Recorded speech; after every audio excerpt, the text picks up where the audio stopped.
Bonjour et bienvenue dans cette nouvelle vidéo, ici Roy Palace, le prof de dessin du net, et dans cette vidéo je vais vous montrer, je vais expérimenter dans la foulée l'esquisse à deux estampes. Donc c'est une technique un peu bizarre, mais je crois que j'ai compris comment l'utiliser. En fait, c'est une technique qui vient de Kelvin Okafor. Enfin, en tout cas, je sais pas si c'est lui qui l'a inventé ou quoi, mais en tout cas, j'ai vu euh, qu'il l'utilisait. Donc, Kelvin Okafor, c'est un artiste euh, qui réside au Royaume-Uni et qui est spécialisé dans l'hyperréalisme. Il fait des superbes dessins. Je vous encourage à aller voir son Instagram si vous vous intéressez à ce style. Et donc voilà, je me suis inscrit à son cours parce que je veux apprendre moi. Et il montre la manière dont il fait ses esquisses. Donc au départ, voilà, en utilisant deux estompes. Donc moi, j'étais sur le derrière quand j'ai vu ça et ça m'a beaucoup interpellé.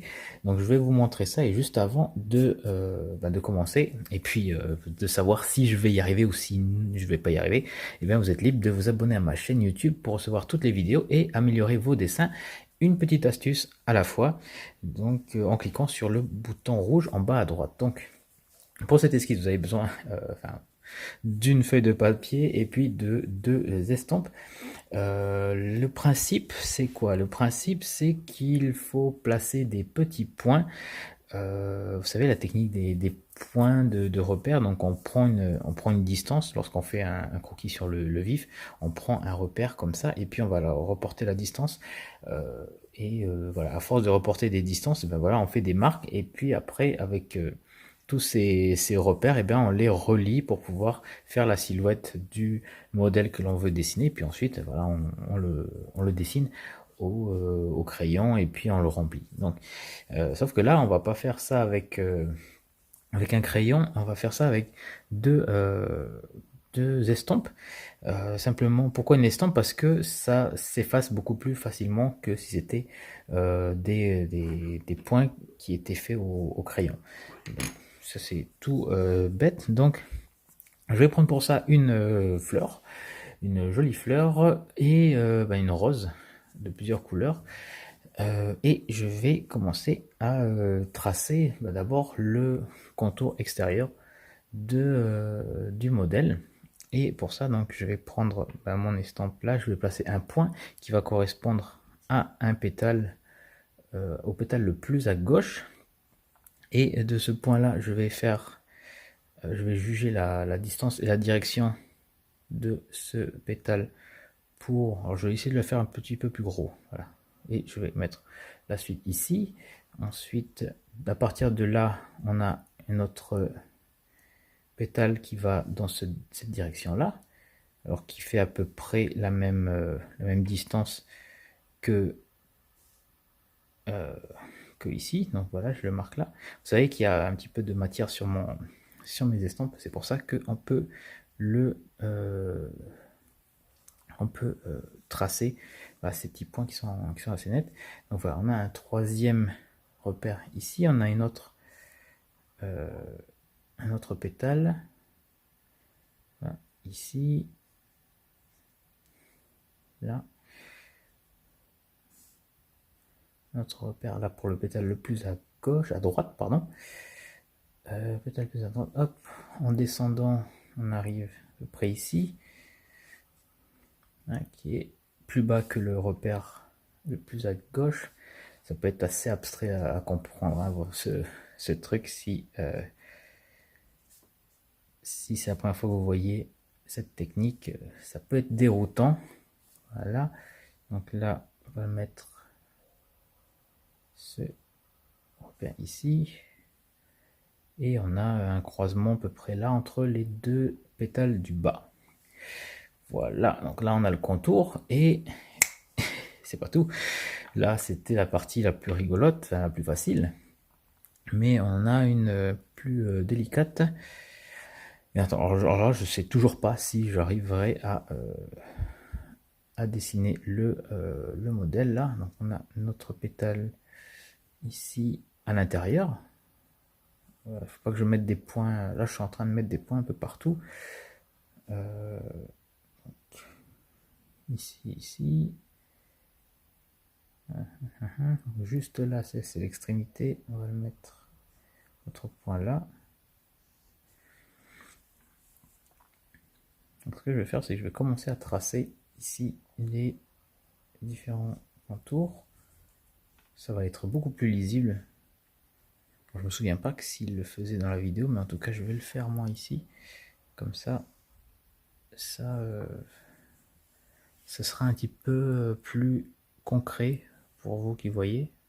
Parce que voilà, moi je suis dans ma tête, donc pour moi c'est clair. Mais c'est pas forcément limpide. Surtout si vous voyez pas ce que je suis en train de, d'ébaucher. Là, alors, oula, je me suis trompé. Je me suis trompé, c'est par ici. Voilà, on avait notre partie là. Donc là, on avait notre.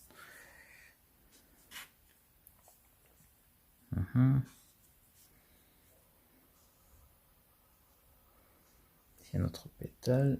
Et voilà, ça.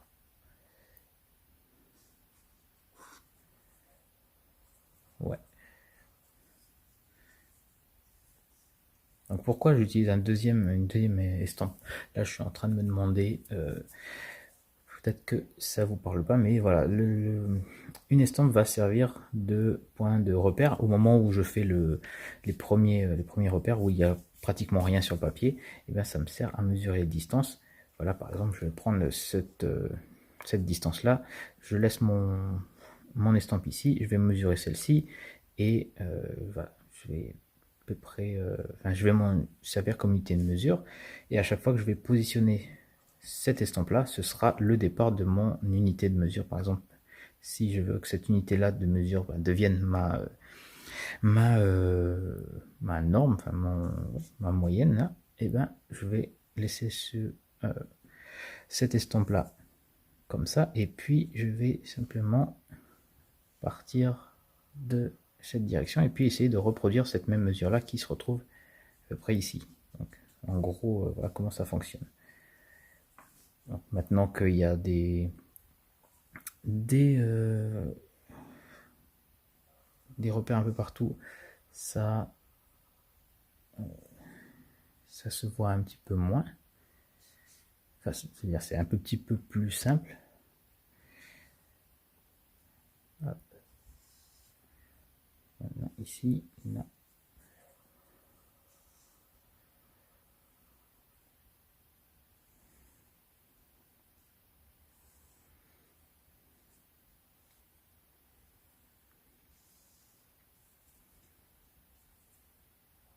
Un pétale là.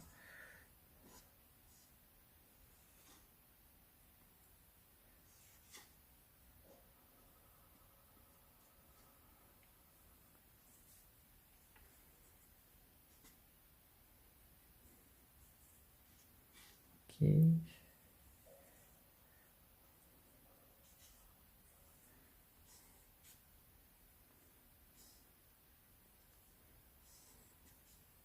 Pétales qui remontent.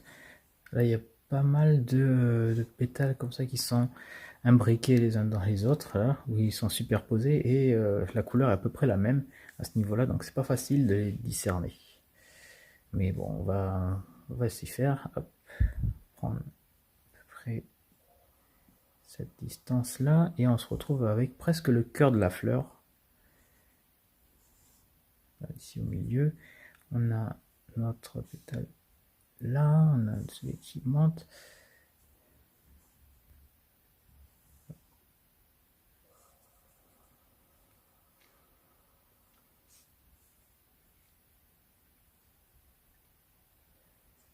Alors, ici on en a 3.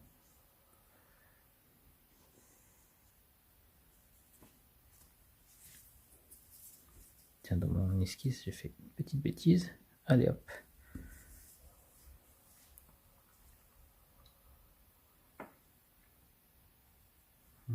Enfin, un troisième pétale là. Je descends, je la remonte. Voilà. C'est haut.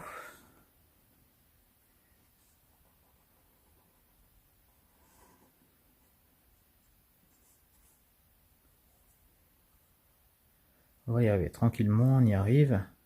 Dès que je vais atteindre le cœur de la fleur, bon ben, ce sera quasiment fini pour l'esquisse. Je vais quand même regarder si tout est en place.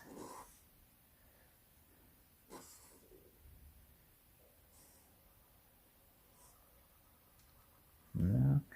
Donc là, on monte un petit peu, on a un autre pétale qui part de là.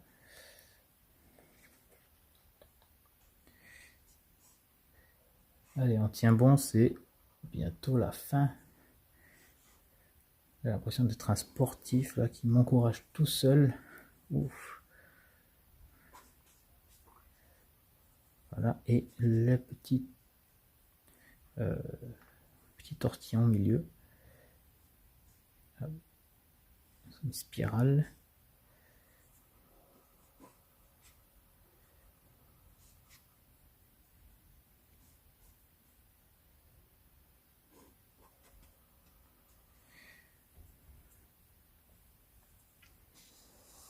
Voilà, et dans la foulée, je vais dessiner la petite tige, je vais la suggérer en tout cas.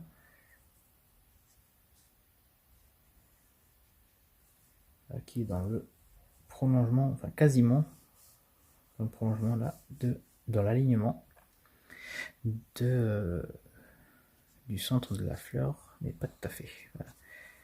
Et paf, voilà. Donc là on a une feuille.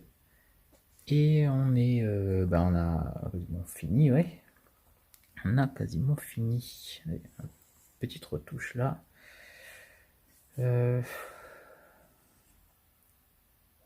Alors, on a oublié un petit pétale là.